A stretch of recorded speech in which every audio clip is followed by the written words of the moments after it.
আরে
লিলি, তুমি আমার দোকানে এসেছো কাঁঠাল নিতে, তাও আবার বাকিতে।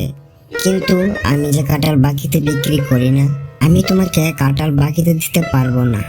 লিলি, তুমি যদি কাঁঠাল নিতে চাও তাহলে টাকা নিয়ে আসো। প্রতি কাঁঠালের মূল্য 200 টাকা, 1 টাকাও কম হবে না। যদি কাঁঠাল নিতে চাও তাহলে টাকা নিয়ে আসো।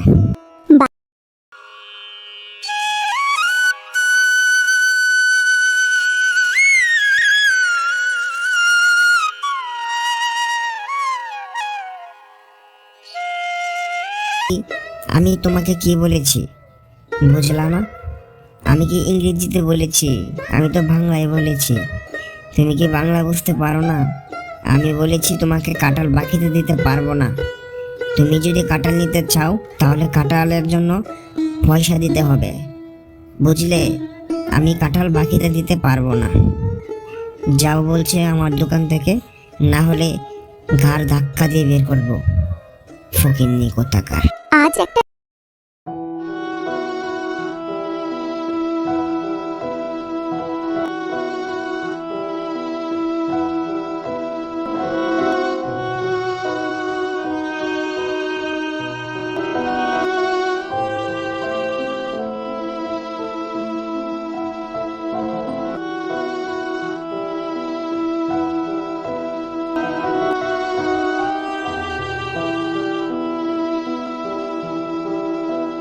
লাগবে না আপনার কাঁঠাল, আমি চলে যাচ্ছি। যা, চলে যা। টাকা ছাড়া এসেছে কাঁঠাল খেতে। তোর স্বামী বেঁচে থাকতে আমাকে উপকার করেছিল, আমরা দুজনে ব্যবসা করতাম তাই আমাকে উপকার করেছিল, ঠিক আছে? এখন তো মারা গেছে সে, এখন কি করে তোকে কাঁঠাল দেব বলতো, ফকিন্নি কোথাকার। যা, চলে যা আমার চোখের সামনে থেকে, নাহলে আমি গা ধাক্কা দিয়ে তোকে বের করে দেব আমার দোকান থেকে। আর আমার দোকানে আর কোনোদিন আসিস না, চলে যা। এরপর লিলি শিয়ালিনী সেখান থেকে মন খারাপ করে চলে যায়।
হ্যালো আমার ছোট্ট বন্ধুরা, আজকের কার্টুনটা যদি তোমাদের মুখে টুকটুক হাসি